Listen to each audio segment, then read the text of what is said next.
ألف لام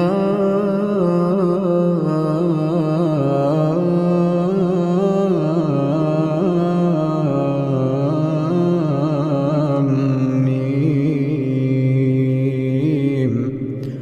الله لا إله إلا هو الحي القيوم نزل عليك الكتاب بالحق مصدقا لما بين يديه وأنزل التوراة والإنجيل من